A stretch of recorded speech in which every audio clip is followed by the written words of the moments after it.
Welcome to the Multifamily Deal Structuring Monday. Today, our guest is Alain Villegas. Alain is a full-time commercial real estate investor, established a real estate investment company, Alamel Investments LLC in 2012. He is a managing partner of Abundance Equity Partners and active asset manager on 8 apartment properties, 970 apartment units in total. Ownership in total of over 2,600 units as a deal sponsor, key principal, independent owner, or limited partner. Here's the interview. Hi, Alain. Welcome to the Multifamily Deal Structuring Monday, where we will discuss all about your first GP multifamily transaction or one of your early deals as an active operator. Thank you for joining us here in the show. Jeff, thank you for having me, and to everyone who is watching. I will share my learning experience with you on apartment investing. I am Alain Villegas. I'm a full-time commercial real estate investor, and my wife Vanessa and I have a three-week-old baby boy, and together with our dog Miko, we live in Dallas, Texas. I have syndicated 8 deals as a lead sponsor and invested passively in 8 other deals. Right now, we are closing on a 408-unit deal in Fort Worth, Texas. The scheduled closing is December 15, 2020. And this will bring my ownership total to over 2,600 apartment doors. Nice. Yeah, that's a good amount of number. Yeah, before you entered in the multifamily space, did you have any real estate experience prior?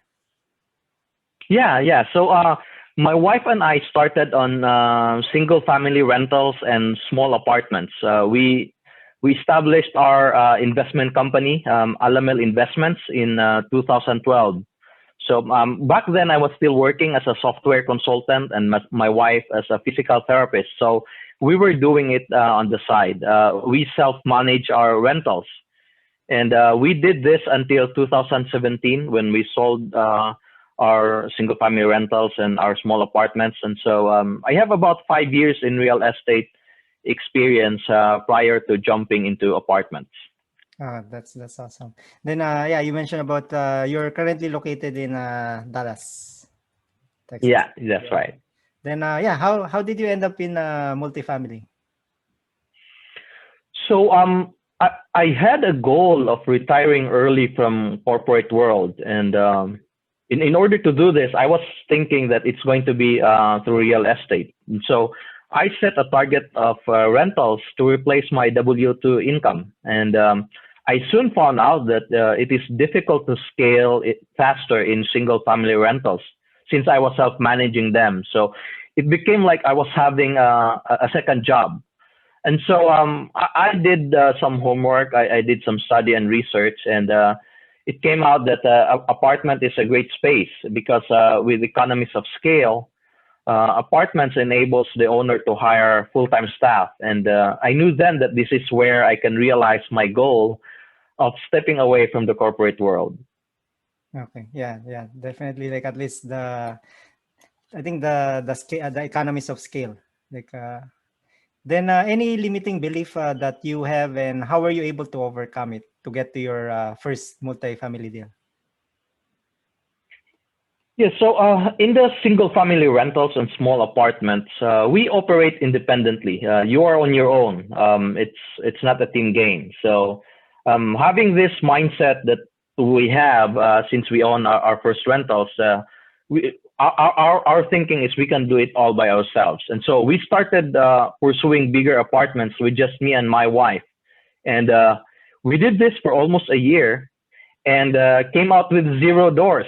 So despite our efforts, we were not able to get any or acquire any apartments. We soon realized a couple of things. First, apartment is a team game. Success comes when you build your team, composed of lenders, brokers, property management, contractors, lawyers, and partner with other investors. And second, I need someone to teach and mentor me. There are more pieces in apartment investing, and a small mistake can be very costly in a multi-million-dollar transaction. And the faster way to learn is to have someone very experienced on my team. So as soon as I addressed these two things, I was able to get my first deal within 3 months. Oh, that's nice. After joining the mentor coaching group, is it? Yeah, I joined a That's mentorship program. Yeah. wow, that's fast. Like at least 3 months. That's nice. Then okay, let's jump to your first deal in multifamily. Like, what's the source of this deal? Is it a broker or off market? Yeah, so my first deal was a 123 unit Class C apartment in Grand Prairie, Texas. It was a listed and fully marketed deal by one of the biggest brokers nationwide. The property name was Career Arms, which we rebranded to Prairie Court. That property was dated, and so there was also bad reviews on the when you search it in the internet, and so we feel that we need to rebrand it. And but it was outside of its appearance, outside of the condition of the interiors. It was well maintained by the owner, and it was owned by the same owner for 20 years. Mhm. And it was time for them to realize their profits by selling, and so they listed that property. Oh, okay, that's nice. So yeah, that's a good start. Also, like at least 123 units, Class C, then in Texas. Then yeah, what's the story of this property? Why the seller was selling or? Yeah, so I think they at that time they owned four apartment complexes, and they, they have been through ups and downs of the market, the apartment market. And at that time, we bought this in 2018, and at that time, the market was still strong, or the market is still strong even up to now. But at that time, they were able to. They are now looking at a very good profit by selling it based on the status of the market, and so it was time for them to sell. Yeah, well, still the market is up. Yep.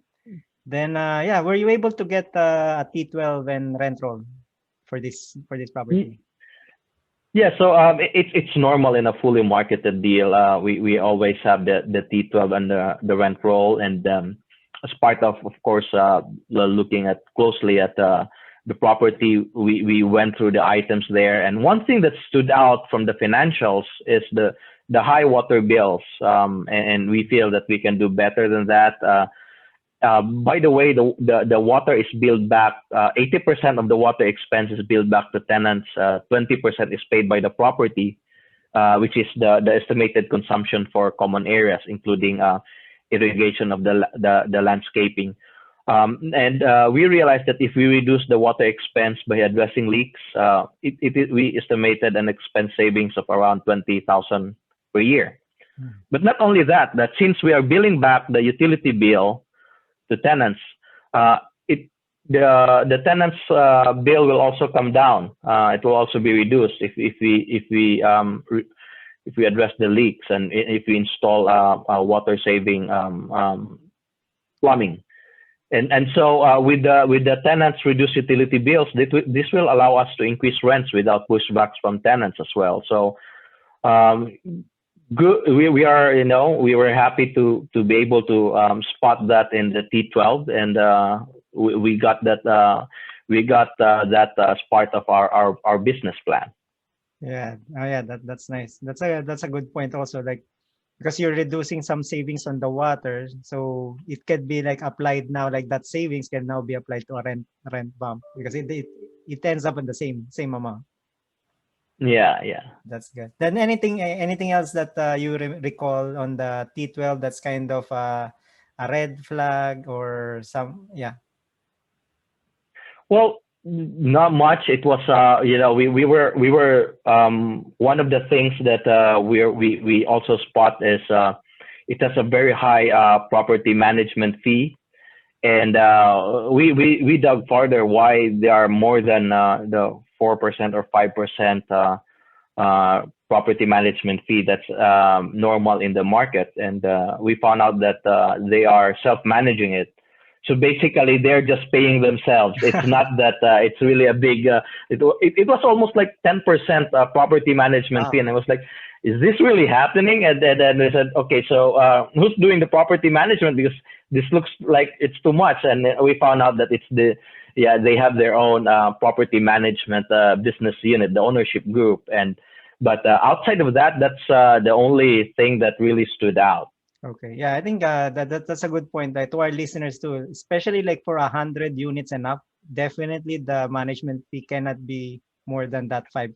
So if you saw some 10%, that's a big red flag. 10% will be okay Yes. maybe if it's like it's only a 10 units or kind of small units. That's okay. But for 100 units, definitely it's not. Yeah. Then yeah, how much were the original asking price for this one? So the asking price was just north of 9 million, and we were able to get it almost the same as the asking price. And if I'm right, that it was the seller's broker who told us that, hey Elaine, do you know what? You got this deal for a difference of 25,000. So for a 9 million deal, a difference of 25,000 Yeah, of is course. very small. So we were able to get this just a little bit ahead of the next buyer. Yeah. Okay. That's nice. Then yeah, what was the economic occupancy of the property when you bought it? So the economic occupancy, if I recall it right, was around 13, 14%. The physical occupancy is really good. It was around 96%. And the reason for that, the location of the property is just a couple blocks away from a freeway with over 80,000 cars passing by every day. And so it's the access to the accessibility to the property is great, and so the physical occupancy is high. Now, the only reason why there is a very big loss to lease or economic occupancy is higher is because the interiors are not updated, and so they are not able to really Rent increase increase. the rents to market rates. Okay, so at least the economic vacancy is like 13% more, or 13%. So it's around roughly 87 economic wise occupancy. Okay. Yeah. Then how is the financing breakdown on this? Is it a Fannie Mae loan or? Yeah. We got a Fannie Mae loan for 7.5 million. It was around leverage is around 75% LTV, loan to value, Okay. and there was a 3 years interest only, and with a 5% interest rate. So we were on the higher back in 2018, mid 2018. There was a sudden spike in interest rates, and so we were able to get a 5% interest rate. It's higher now, but it's lower now. But that's the market then. Our CapEx budget for the property was around 600,000. It's around just north of 5,000 per door average spend, and the lender escrowed around 120,000 for repairs and capital improvement reserves. Back then, the capital markets is really doing well, and so unlike now where there is some uncertainty because of COVID, they did not require us to reserve for debt service and insurance and taxes. So only the immediate repairs and some capital improvements that the lender escrowed. Okay, so at least that 120,000. Then the 5%. So then the term of this deal, is it 3 years IO, or what? Then you need to refinance after 3 years, or no? No. It's 3 years interest only, but after 3 years it will be full amortizing. So you'll be paying principal and interest after 3 years. Our term for this is I think we got a 10-year. 10-year. Okay. 10-year term, and so it's fully amortizing on the fourth year. Okay, yeah, that's nice. Then yeah, what was the investor split on this? So This is a syndicated deal with 84%, 16% split. 84% is equity investors and 16% is for deal sponsors. And our hold period is 5 years with our total projected returns is around 80%, and then annual cash on cash of 10% and the IRR of 15%. And the business plan of this property is simple. As I mentioned earlier, the property is not able to increase the rents because of there is no interior upgrades on the units, and so the main business plan is to do those interior upgrades in order to increase to market rents. The units are classic and they have not seen any upgrades for many years. Remember it's owned by the same owner for 20 years, and their basis is probably very low, and they can afford to just keep the rents low. But while we were doing our own survey, the neighboring apartments have nicer interiors, and they were achieving higher rents. So the opportunity to increase rents by improving the interiors is the main focus to increase the total revenue. Okay, so I think that's your entry business plan. Okay, that's nice. Yeah. And going to the next section, the due diligence. What different due diligence that you did on this property, you and your partners? Yes. So there are two components of the due diligence process. First is the physical portion, and the second is the audit. So in the physical due diligence. First, we have multiple tradesmen that inspected the exteriors. We have plumbing. They run cameras through the plumbing lines to find leaks, to look for any blockage in the sewer. We have roofers. They climb up the roof, check all the condition of the roof. We have HVAC person. We have foundation guy. We have a parking lot and pavement guy to check the breezeways, to check the parking lot and the driveways.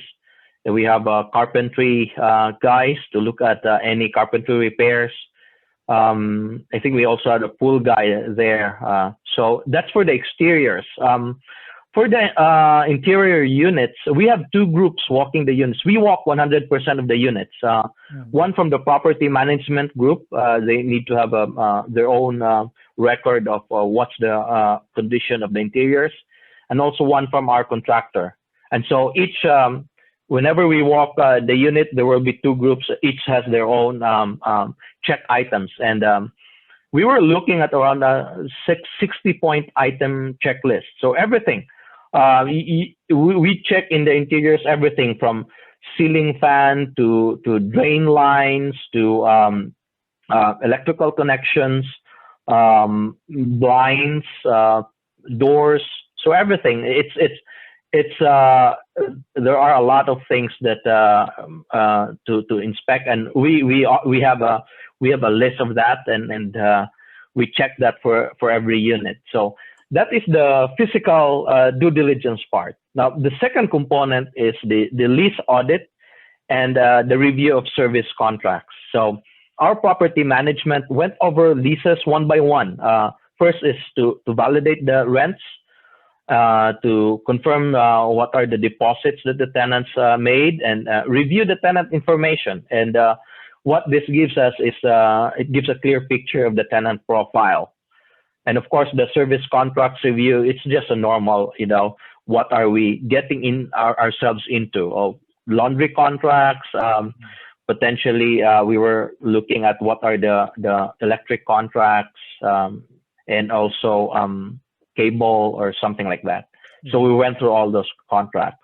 Okay, yeah, that's nice. At least that's a good point for our listeners. Like usually for due diligence, it's like as Alain mentioned. So the lease audit is really important to get what they said in the T12 is really what's happening on the bank statements or all those.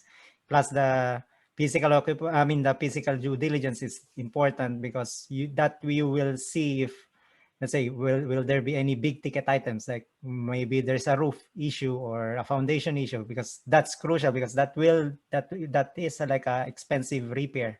It's not your typical just a 5,000 repair. So those will be so that's a good separation of like the due diligence. Yeah. Then going to the next segment is the capital raise. So how much capital that's needed to be raised for this deal? Yeah, so this for this deal, we raised we were able to complete the raise in a month, and we raised just over 2.2 million from a total of 39 investors, and so the average investment per investor is just under 60,000 per investor. Okay, that's nice. Then I think you answered like all the questions against the capital raise. Then yeah, going to the closing. How much do you recall like the closing cost of this deal? I think the total closing costs outside of the prepays, because you know the insurance, you have to prepay the insurance. It's the insurance prepays, you can actually consider that as part of the operating cost. But just the closing cost itself, you pay for the brokers, you pay for the lender or the mortgage broker fee, due diligence, lawyers, because lawyer, you need to have a couple things from the lawyer. You have a transaction lawyer, you have a syndication lawyer, because we are syndicating this. Now, that legal counsel can be the same. They can do one legal counsel can do both the transaction and syndication, or you can also do different legal counsels. We have the due diligence. You have to pay the contractors to check everything as part of your cost. I think the total was around 100, close to 200,000, and after the closing date was completed within 60 days from the execution date of the purchase and sale agreement. And we did have a couple of 15 days extension, but we were ready to close after 60 days, and so we did not have to exercise the extensions. Yeah. And also, that's a good. You mentioned about the extension. I guess for everyone who's new, also like in multifamily, when you're creating your PSA, make sure you have that extension clause, because you never know what happens, and then let's say the lender needs more time or whatever. So have that extension clause in your contract, so that you can exercise it when you need it. Because if you cannot, like, I think then you will go back again to the drawing board, and you need to discuss again with the seller. But if you have it up front, then, and also like you mentioned it to the seller right up front, so that they're also clear like ahead of time that you have this. They know that it can possibly extend, but you're not necessarily that you will exercise it. It's just there, just in case. Yeah, and also those things. There are some instances where there are unforeseen things. For example, the lender may have uncovered some issues with regards to just in general, the property in general, something that's the property is tied up to something, and so the lender may ask for more time for their legal counsel to sort out those details. And it's not on the buyer that's actually at fault there, but it's on the lender side that they're just extending their process, and so you will be forced to exercise one of those extensions. Yep. And I think one more that can happen also is like if there was unforeseen, like, oh, you didn't know there was a claim in the insurance, then the lender will need to have some documentation and all those nitty-gritty stuff. That's right. Yep. So I think we reached the end of this show, where I ask every guest this final 5 sizzling questions. So the first question, any lessons learned that you want to share from deal analysis, due diligence, capital raise, financing, closing? Yeah. So Jeff, in apartment investing, you have to find the deal and you find the money. That's what you have to do in order to buy an apartment. And I highly recommend three things to be successful in doing this. First, invest in yourself through education and mentorship. Successful people have mentors. And I have a mentor that I pay a good chunk of money, but I consider that as investment, not as an expense. I consider that as investment on myself. And it has returned the money to me more than 40 times already. And second, experience is a good teacher. So I have invested passively in 3 deals with experienced deal sponsors before getting my first deal. Now, there are a lot of things going on in the background in closing an apartment deal. And in order to learn firsthand, I have to be on the passing investing side. So I learned their process. And what I did was I improved it and I applied it on my deals. Third is network. And this is about finding the money. This is how you build your investor database. You have to attend events, attend meetups. Now, pre-COVID, Jeff, I used to go to meetups 3 to 4 times a week.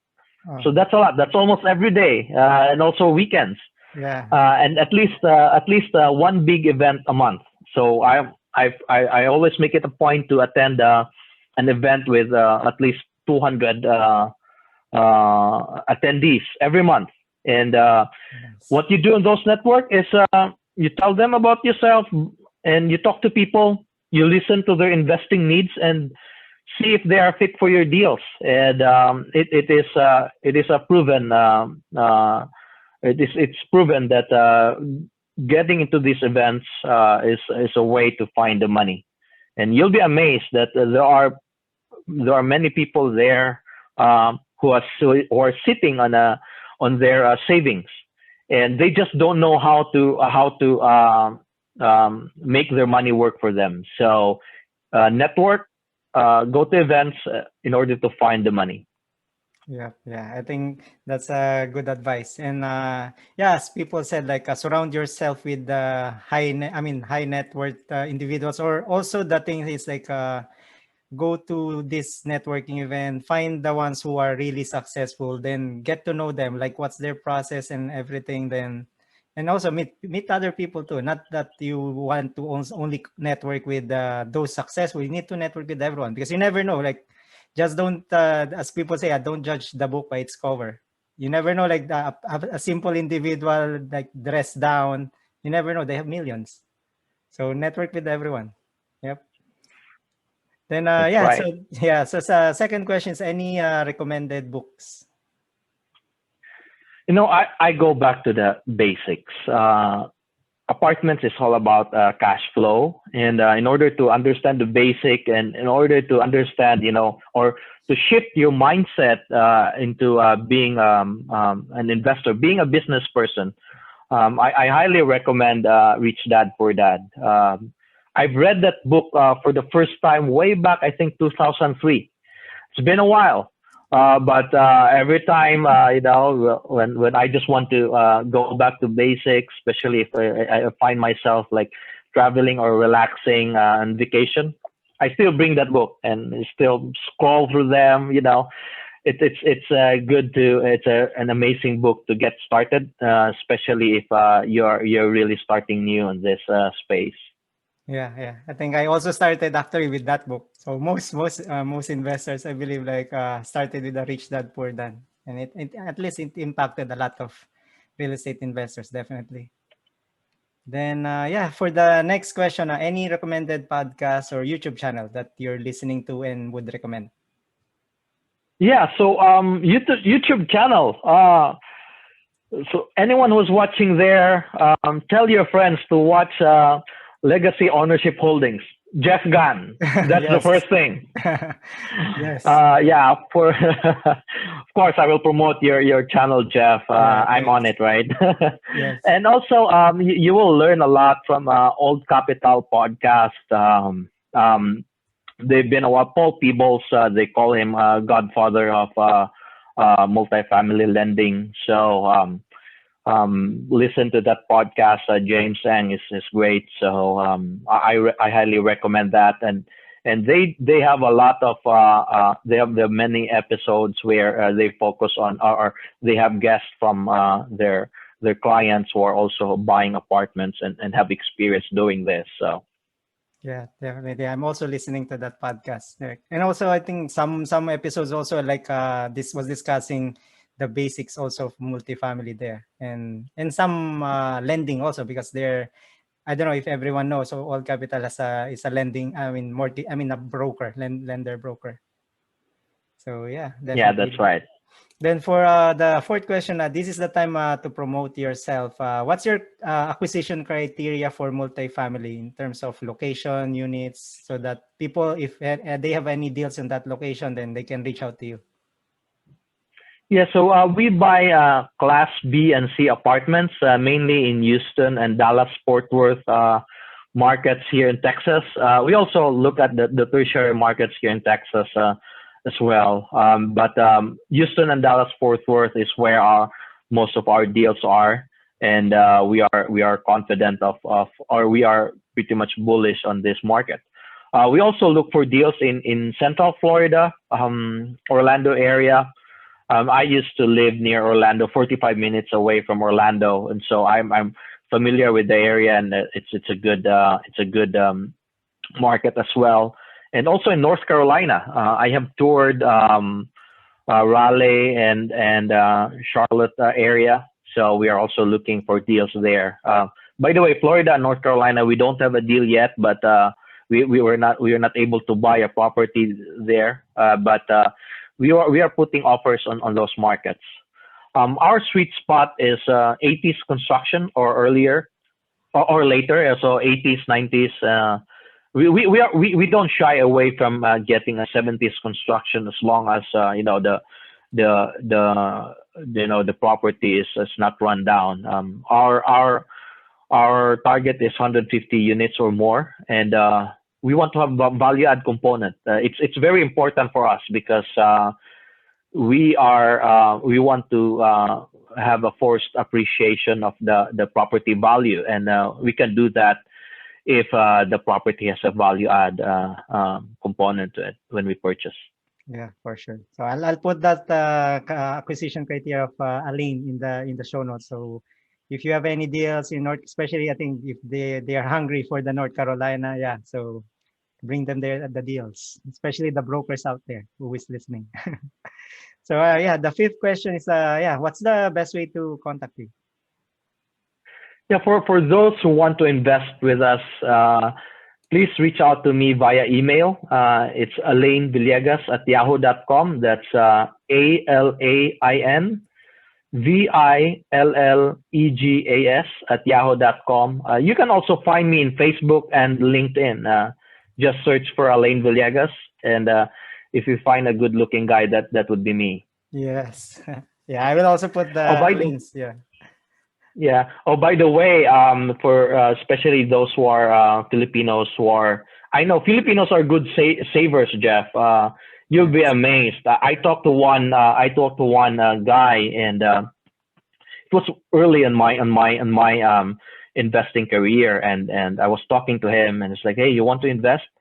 And he said, I can give you maybe a small amount. And we did not end up doing investing together because his participation is he wants to participate very small and it's very minimal. I said, I don't want to do the trouble. But I later found out that he has a big chunk of cash in savings. And you know what he did to his cash? He wrapped it in a plastic, in a plastic, and he put it in his fridge. Wow. It was sitting there for a long time, and I only found out about it when one of his kids told me, "Oh, yeah, I remember Dad, and there's a power outage in our area in his place right now, I wonder what happens to his money. And I said, why? What's wrong with his money? He said, oh, he wrapped it in plastic and he put it in the fridge. And I was like, that's what he did? No, that's not a good way of keeping your money. Make it grow for you. Filipinos want to invest. Reach out to me via email, and let's invest that money. Let's make that grow. And also those who are out there who are looking for trusted folks who are experienced operators, please do reach out to me. And I'll be glad to introduce myself. I will send you my how we do and structure our deals, and hopefully we can invest together in the future. Yeah, definitely. Thanks, Alain, for being a guest. Appreciate your time. Jeff, thank you very much. Okay, thanks.